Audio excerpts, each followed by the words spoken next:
Hey, this is Dr. Chad Kuntz, and today I just want to talk about the topic, should I be doing yoga?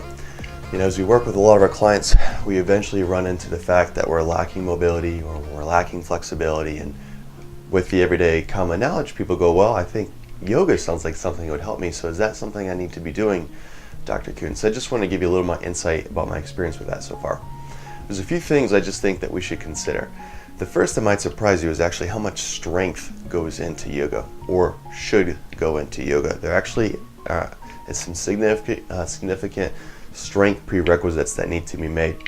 Also, there has to be almost some level of body awareness, coordination, or this fancy term called proprioception, where you know where your body's at in space. And although there are beginner and kind of intermediate and advanced levels of yoga, I think going into it with some level of coordination and body awareness can be really crucial for it, because there are a lot of multi-joint, multi-planar movements in yoga that are actually very challenging to do correctly.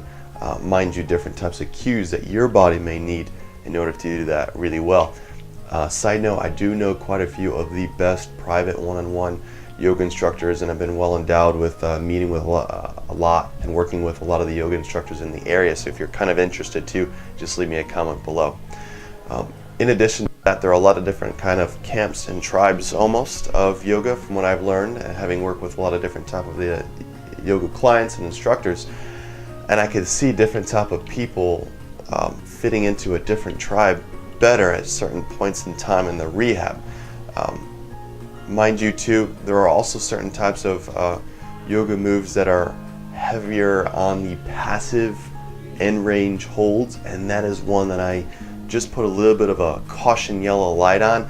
It doesn't mean that no one can do it or it's not beneficial, but I tend to find when people are passively stretching in a very end range and there's no muscle activation, that's when people might be at a tendency to kind of overuse or overwork a little bit more of their joints or their cartilage, and that's when I feel like a little bit more aches or pains can come out, and that's when people are like, wow, that wasn't for me.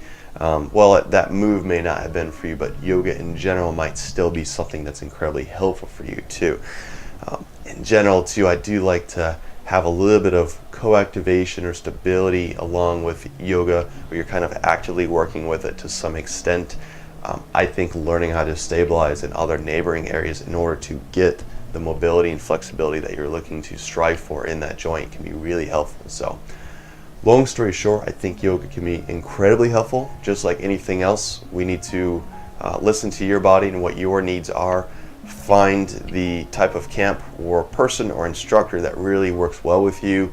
In an ideal world, I would probably say working with a private instructor one-on-one, just to kind of get the feel of it, and at least for that type of yoga style, that thought process, that you could adopt that. And then when you go into a kind of a group class, I think you'd be better prepared. But again, if you guys are interested in something like that, I know some great yoga instructors, just feel free to comment below.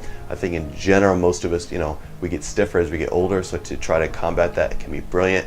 And just understand too, a take-home point, there's actually a very good, decent chunk of strength that you need to have going into the yoga, which actually sounds quite counterintuitive. All right, guys, have a great day.